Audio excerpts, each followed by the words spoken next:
Allora, questione saldi.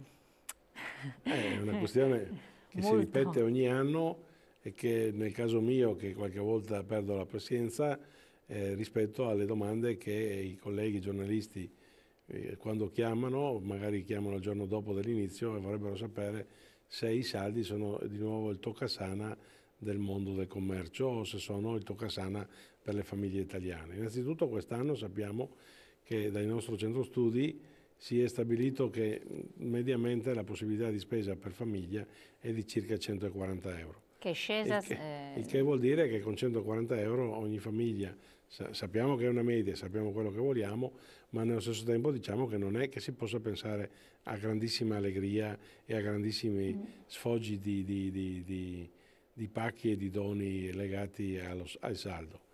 Quello che quindi più di tutto oggi noi cerchiamo di segnalare è che si sta continuando a parlare di saldi che forse andrebbero chiamati con un altro nome, perché se la stagione invernale è appena iniziata e già si va col prodotto a sconti che devono essere impegnativi, altrimenti uno non è sollecitato a prenderlo.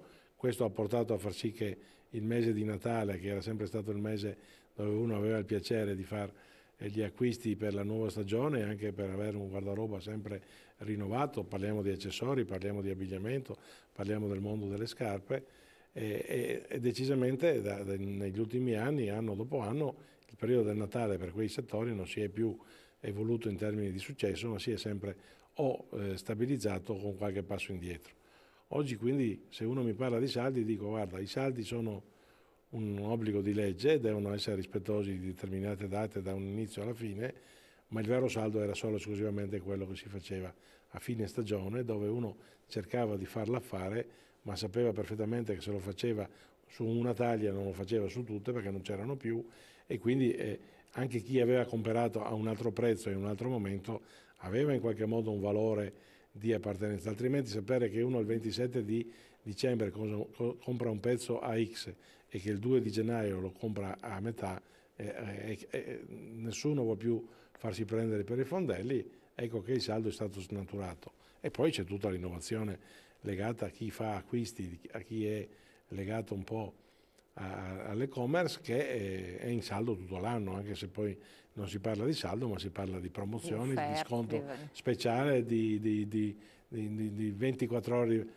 Abbiamo inventato anche noi quello che doveva essere un giorno il Black di stimolo Friday. in Però è novembre. servito per molti, cioè a detta di molti Eh, commercianti ma, ha eh, aiutato ma se tantissimo le in blocco. risorse sono sempre quelle che sono, se vendi un giorno non vendi l'altro, e questa necessità ogni volta che per vendere uno deve in tutti i modi fare delle proposte shock, fa sì che il mercato porti a selezionare in maniera incredibile anche chi ha dei prodotti validi, ma che non ha la forza, perché magari nel frattempo i budget si alzano, alla forza di continuare a mantenere quel punto vendita come un punto di servizio. Ma non può essere anche un discorso di il cosiddetto break even, no?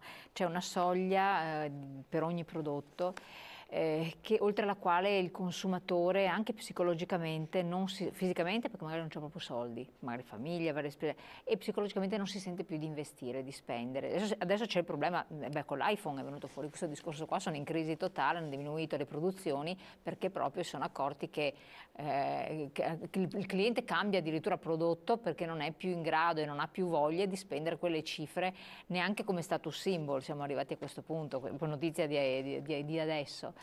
Può Beh, essere si è questo, riscoperto il vintage da tra parte di l'altro. chi rappresenta poi il mondo dei mass media, chi fa moda, chi fa spettacolo, sono sempre di più personaggi che oggi non vanno più alla ricerca del costo del prodotto in senso assoluto, ma cercano l'originalità e magari È la cosa un qualcosa di particolare. déjà vu già vista.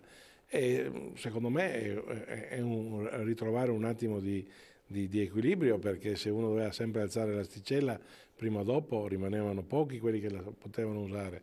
Se i mezzi sono inferiori, se la gamma di occasioni di spesa sono anche tecnologicamente sempre più numerose, è evidente che uno, se è intelligente, non va più a comprarsi un capo da 500 euro e poi deve stare 2 mesi con la cinghia tirata, ne compra 3 da 50 euro e ne fa più o meno lo stesso uso. L'ambizione di avere il capo firmato rimane, lo si fa in alcuni momenti, ma vale anche per il telefonino. Il Sì, no, certo, no, ma dicevo magari ma il proprio una telefonino da 100 questione... euro fa lo stesso lavoro di quello da 1000 euro. Se uno si rende conto che è importante lui che abbia il telefonino, non che abbia quel telefonino, può fare una scelta diversa. Io mi auguro, perché è anche un problema di maturità, di intelligenza, di buon senso, insomma. Chi ha i soldi in Italia o nel mondo non potrà mai essere in competizione con chi non li ha.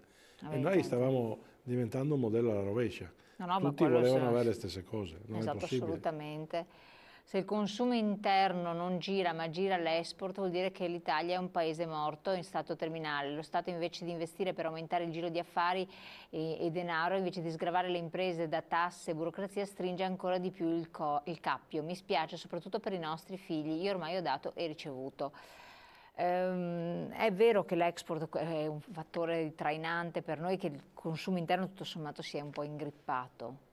O no, è un dato. Questo è un dato che emerge in tutte le ricerche e le scelte che in qualche modo oggi devono essere fatte, vanno fatte il più possibile pensando che il mercato italiano, se cresce, cresce di poco. Non puoi fare dei voli O senza cresce perché ci sono paracadute. turisti. Sì, ma cresce anche perché magari si inventa qualcosa che fino all'anno prima non c'era, sapendo però che qualsiasi cosa si consuma e si trasforma in poco tempo. Le mode non durano più molto tempo, se anche trovi un prodotto che ne vendi in poco tempo un numero incredibile, dopodiché preparati già che o ne hai un altro di nuovo o altrimenti corri il rischio di tenertelo tutto nei tuoi scaffali, nei tuoi magazzini o nelle tue aziende.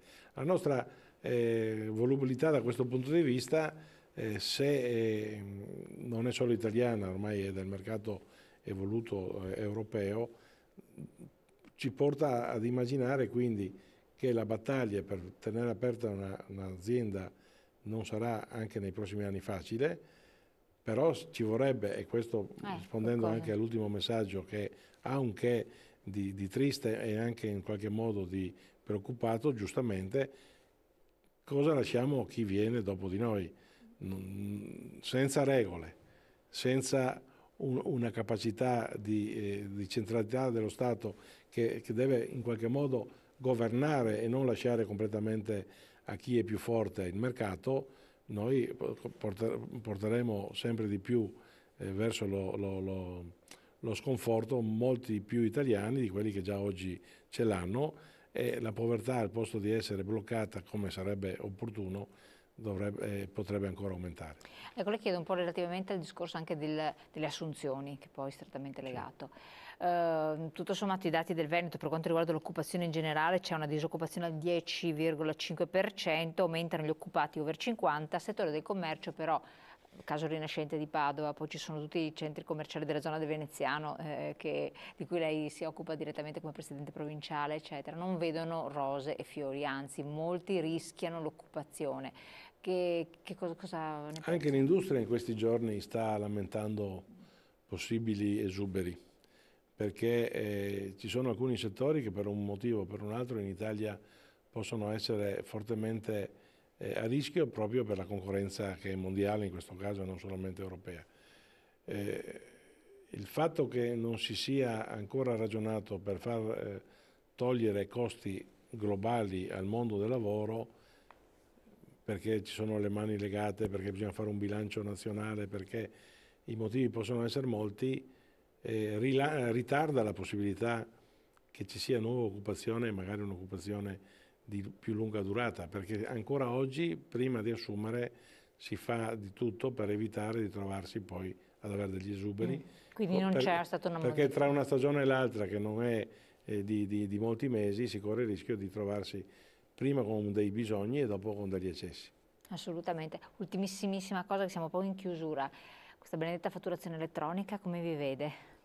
Allora, noi nel nostro incontro di ieri con la stampa avevamo, e ribadiamo lo stesso concetto, che ci sia l'innovazione, che quindi oggi sempre di più bisogna usare quello che può essere la facilitazione di mantenere i dati, visto che i dati in un'azienda, se no sempre di più sono montagne, non è stato mai da noi discusso, ma che si vada ancora a creare una situazione sperando che il Paese cambi, vedendo come può essere il nostro tessuto reale di imprese in Italia, credo sia una topica mondiale che comunque va data come medaglia di cartone la medaglia, non a questo governo da solo che comunque nella semplificazione non è riuscito a dare i giusti segnali, ma in tutto un percorso che già dura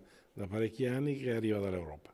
Ancora una volta ci troviamo noi ad essere l'unico paese che ha scelto di fare questa cura di cavallo per dire tutti devono fare la fattura elettronica, ma la fattura elettronica che allo Stato dovrebbe rendere 1,9 miliardi, così almeno dicono tutte le previsioni, chi è che la paga? La stragrande maggioranza, se le imprese sono tutte piccole, vuol dire che anche a loro, tra una cosa che sono dotarsi dei software e l'altra cosa che è mettere a disposizione delle persone che impegnano più tempo rispetto a come si amministrava prima, perché o bene o male i controlli di questi non sono inferiori ma sono maggiori, non solo oggi che comunque siamo in una fase cuscinetto dove si può avere un minimo di elasticità perché non siamo sanzionabili per i primi 6 mesi, io credo che la fattura elettronica, se da una parte poteva essere una conquista, dall'altra parte avrei avuto il piacere e cercavo in tutti i modi di capire cos'era la vera semplificazione, che ancora per nessuna azienda è avvenuta.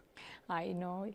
E allora speriamo che ci siano migliori auspici. A questo punto noi le auguriamo un buon lavoro perché sotto vari profili del territoriale nazionale lei si cimenta, oltre che naturalmente come professionista del settore, e quindi ci aggiornerà se ci saranno novità. La ringraziamo Presidente di essere stato qui con noi. Grazie a voi telespettatori di aver partecipato, di averci seguito e come sempre poi trovate le puntate anche sul web e su YouTube. Grazie e buon proseguimento, a domani. Grazie a voi.